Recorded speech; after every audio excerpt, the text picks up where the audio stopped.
उपेंद्र साहू जी। जी हरिवंश। श्री हरिवंश महाराज जी, आपके चरणों में कोटि कोटि प्रणाम। महाराज जी, संसार के कार्य जैसे पढ़ाई करते समय उसके परिणाम के प्रति आसक्ति हो जाती है, उसको भजन बनाने में अत्यंत कठिनाई का सामना करना पड़ता है। महाराज जी, क्या करें? हाँ, सबको होता है, हमारी पढ़ाई नहीं, सबको होता है। अपने अपने कार्य में सफलता प्राप्ति की सबको इच्छा होती है। जो जिस कार्य में, किसान तो अपनी खेती को अच्छा से अच्छा भजनानंदी अपने भजन का, सबको होता है कि हम जिस कार्य में हैं, जिस मार्ग में हैं, हमें सफलता की प्राप्ति हो। पर जरूरी नहीं कि सबको सफलता मिल ही जाए। इसीलिए भगवान ने कर्मयोग में एक श्लोक लिखा है, सुख दुखे समय कृत्वा लाभा लाभो जया जयो। यदि तुम वास्तविक भजन करना चाहते हो तो सुख और दुख में समान भाव वाले बनो, जय और पराजय में समान भाव वाले बनो, लाभ और हानि में समान भाव वाले बनो। ये तो बड़ी कठिन बात है कि हम साल भर पढ़ें और परिणाम उसका पराजय आया और हम शांत रहें। ये सामर्थ्य भजन से मिलती है, ये सामर्थ्य भगवान की शरण से मिलती है। नहीं तो सबको जय में आनंद का और पराजय में शोक का अनुभव होता है। लेकिन भगवान की भक्ति का जब प्रकाश होता है तो उसके लिए शत्रु मित्र समझानि, मान मान अपमान सम, दुख सुख लाभ न हानि। ये है जो कृपा हरिवंश की। जब आचार्य की गुरु कृपा होती है तो हृदय की ऐसी स्थिति हो जाती है कि बड़े से बड़े सुख में अभिमान नहीं होता, बड़ी से बड़ी यश कीर्ति विजय में अभिमान नहीं होता, और निंदा हो जाने पर, अपमान हो जाने पर उसे दुख नहीं होता, क्योंकि वो भगवान को सामने रखता है कि ठीक है, हम फेल जरूर हो गए हैं लेकिन भगवान हमारे हैं।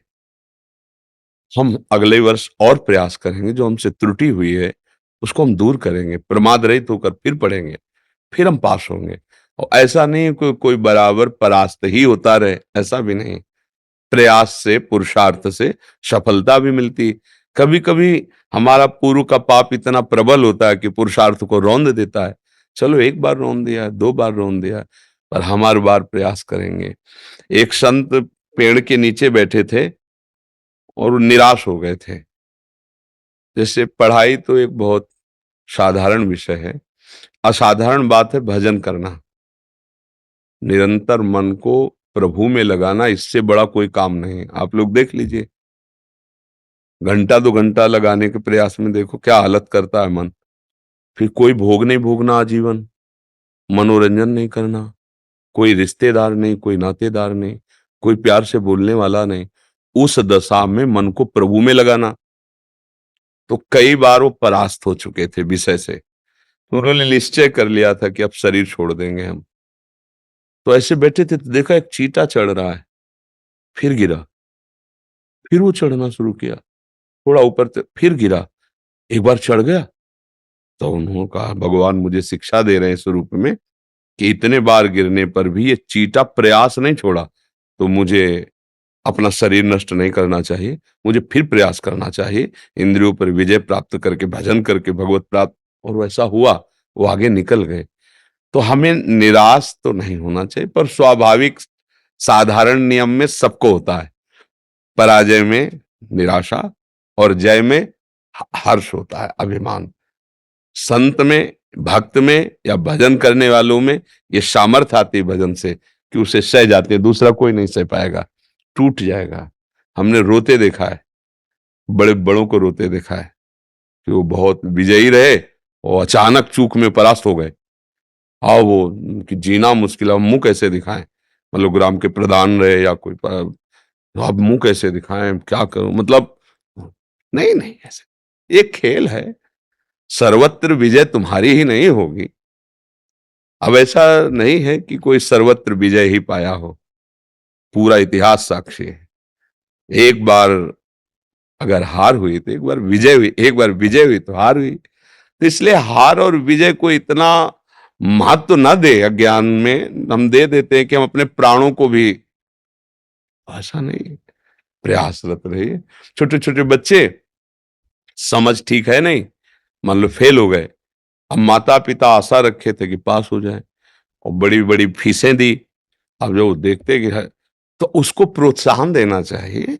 अब फेल हो गए ना, देख लो रुपया बर्बाद हो गया। हम कह रहे थे ये पाठ करता नहीं, मतलब पढ़ता नहीं और दुष्टता करता, फालतू में पैसा लगा।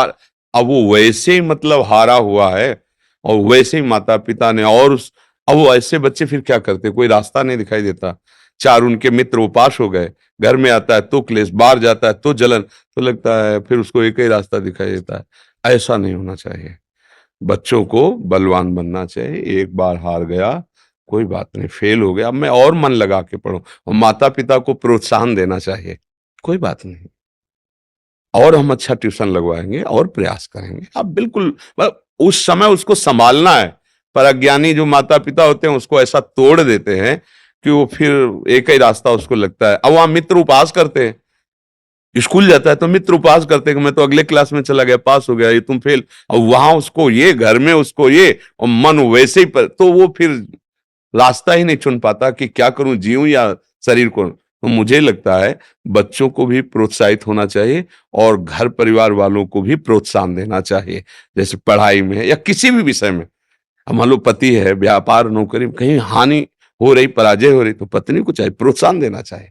कहीं एक दूसरे का संग इसीलिए मिला है कि हम एक दूसरे को संभाल के उठावें, और होता उल्टा है कि जब हम पराजित हो जाते हैं तो हमारा सब साथ छोड़ने लगते हैं, तब हम निराश हो जाते हैं। तब उस समय एक साथ पक्का रहता है भगवान का।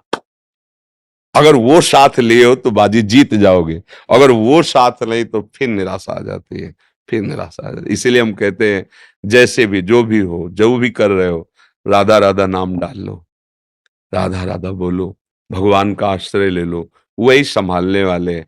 हारते हारते जीत हो जाती है, भगवान का आश्रय लेने वाले का हारते हारते। अर्जुन जी ने कहा मैं प्रण करता हूं कि सूर्यास्त होते होते जयद्रथ का गला काट दो, अगर नहीं तो मैं चिता में भस्म हो जाऊंगा। इतनी भारी सुरक्षा लगा दी कि कई दिन अगर युद्ध करते तो अर्जुन तब पहुंच पाते, इतनी भारी व्यवस्था कर दी। भगवान अपने भक्त की रक्षा करते, इतनी भारी व्यवस्था थी दिव्यास्त्रों की, वहां तक नहीं पहुंच सकते थे। सूर्यास्त की बात क्या, युद्ध होता रहा, उसका पता ही नहीं कि कहां है। भगवान ने धीरे से सुदर्शन चक्र से सूर्य भगवान को ढक दिया। अब ये हुआ कि भाई सूर्यास्त हो गया। अब तो अर्जुन ने कहा अब हमारी प्रतिज्ञा में जलूंगा, कुछ नहीं बोले भगवान। चिता की रचना हो गई। जब चिता की रचना हुई तब उन लोगों को खुशी हुई ना कि अब तो मर नहीं जा रहा, चलो देख ले चलते हैं। आ गया सामने निकल के सब, जयद्रथ भी सामने आ गया। भगवान ने सुदर्शन चक्र हटाया, कहा अर्जुन अभी तो सूर्य है सामने, जयद्रथ बात बल गई। भगवान का सहारा है तो हारते हारते जीत हो जाती है। इसलिए भगवान का सहारा लो और नाम जप करो, वो बड़े कृपालु हैं।